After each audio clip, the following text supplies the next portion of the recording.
mynews.studio.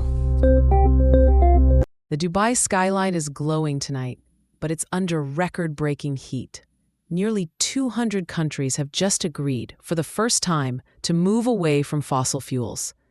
Is this the moment global energy really starts to change?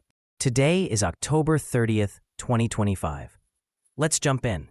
For decades, fossil fuels have powered everything, but they've also been the main driver behind the climate crisis. Why did it take until COP28 for governments to actually name fossil fuels as the problem? That's really the heart of it.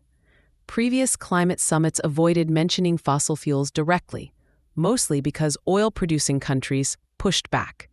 But after 2023 became the hottest year ever recorded, and with the Paris Agreement's 1.5 degrees Celsius goal slipping out of reach, the urgency was impossible to ignore.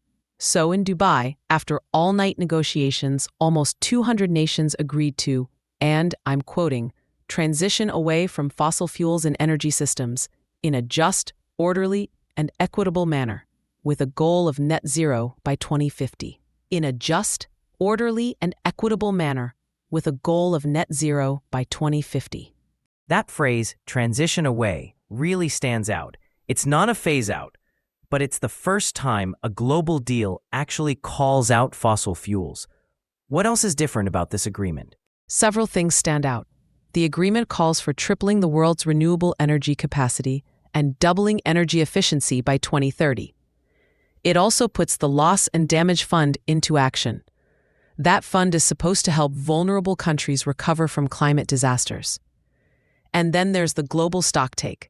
Every 5 years, countries have to report progress, update their climate plans, and show how they're cutting emissions. But this isn't legally binding, right? There are still loopholes, especially for countries that want to keep using fossil fuels with carbon capture. Doesn't that weaken the agreement? It does raise concerns.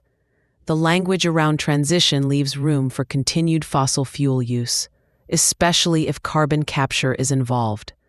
But the fact that almost 200 countries agreed to move away from fossil fuels is a significant shift.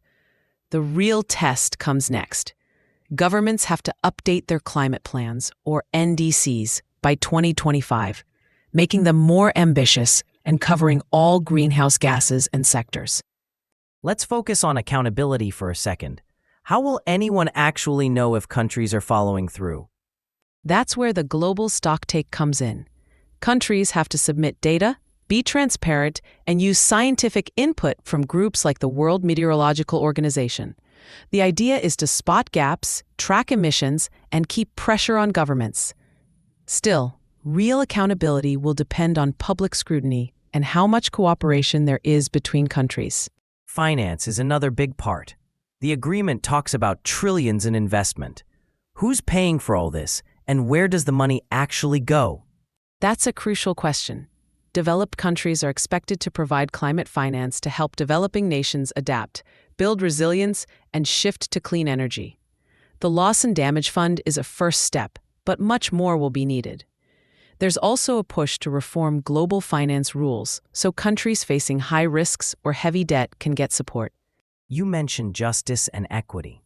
How does this agreement support developing countries? The agreement stresses a just, orderly, and equitable transition. That means focusing on vulnerable groups, funding adaptation projects, and making sure the move away from fossil fuels doesn't leave anyone behind.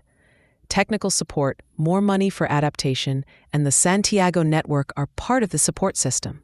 What about the energy industry? How are fossil fuel companies and investors reacting to all this? The message is clear. The fossil fuel era is winding down.